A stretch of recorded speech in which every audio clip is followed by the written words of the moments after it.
यह कहानी उन दिनों की है जब भारतवर्ष में औरंगजेब के अत्याचारों से हाहाकार मचा हुआ था और दक्षिण भारत में महान वीर छत्रपति शिवाजी महाराज के नेतृत्व में मराठाओं ने मुगल साम्राज्य के इस अत्याचार को खत्म करने की कसम खा रखी थी। शिवाजी के मन में बचपन से ही ये बात बैठ गई थी कि ये दूसरे देशों से आए हुए लोग हम भारतीयों पर शासन नहीं चला सकते। बचपन से ही वीर शिवाजी ने भारत को एक हिंदू राष्ट्र बनाने का सपना देख रखा था और सिर्फ सोचा ही नहीं था बल्कि इसकी तैयारी भी उन्होंने अपने बचपन से ही शुरू कर दी थी। अपनी बाल अवस्था में ही उन्होंने अपनी उम्र के मराठा बच्चों में देश के लिए मर मिटने और देश प्रेम की भावना जगानी शुरू कर दी थी, क्योंकि वो इस बात को समझते थे कि मुगल साम्राज्य जैसे बड़े और शक्तिशाली राज्य को जड़ से उखाड़ने के लिए मराठाओं में समर्पण भावना का होना जरूरी है। जब शिवाजी जवान हुए तो उन्होंने अपनी छोटी सी मराठा सेना के साथ मुगलों के कई किलों पर हमला करना शुरू कर दिया, लेकिन शुरुआत के कई मौकों पर उन्हें असफलता ही हाथ लगती थी।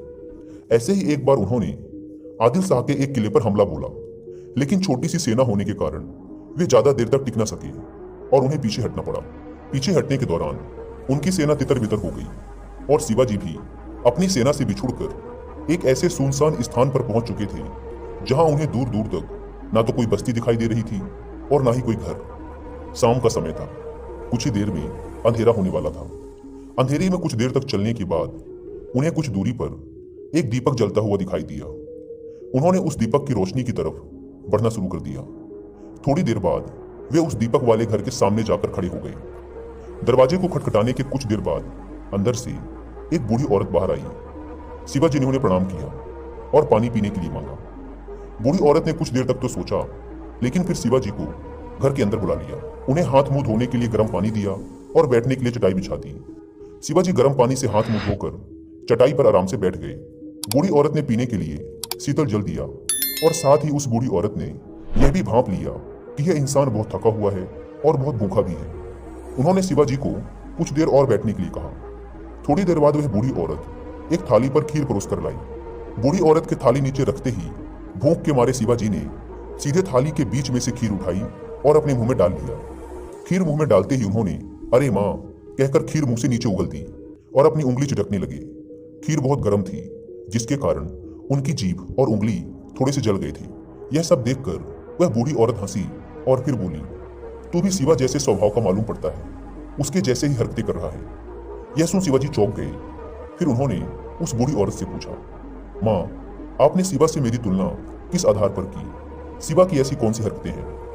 बूढ़ी औरत बोली, जिस प्रकार शिवा सबसे पहले आसपास के छोटे छोटे किले ना जीतकर सीधे ही बड़े बड़े और शक्तिशाली किलों को जीतने का उतावलापन और जल्दबाजी करता है, वैसे ही तूने भी किनारे किनारे की ठंडी खीर खाना शुरू ना करके सीधे ही बीच की गर्म खीर को खा लिया और अपनी जीभ व हाथ चला बैठा।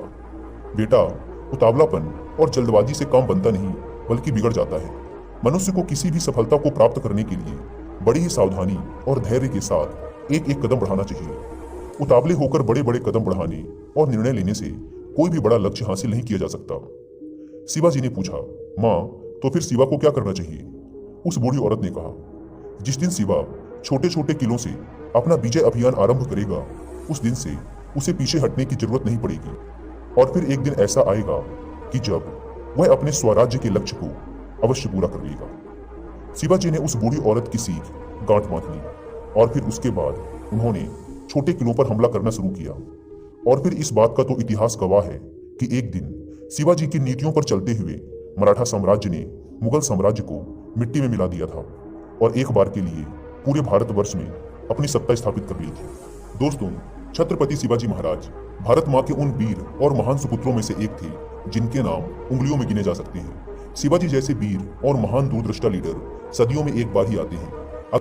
दोस्तों, इस कहानी से हमें यह सीख मिलती है कि जो धैर्यवान व्यक्ति सोच समझकर और दृढ़तापूर्वक धीरे धीरे अपने लक्ष्य की तरफ बढ़ता है, वो अपने लक्ष्य को अवश्य प्राप्त करता है। इसके विपरीत जो व्यक्ति छलांग मारकर जल्द ही अपने लक्ष्य तक पहुंचने का उतावलापन दिखाते हैं, वो लक्ष्य तो पाते नहीं पर समाज में हंसी का पात्र जरूर बन जाते हैं।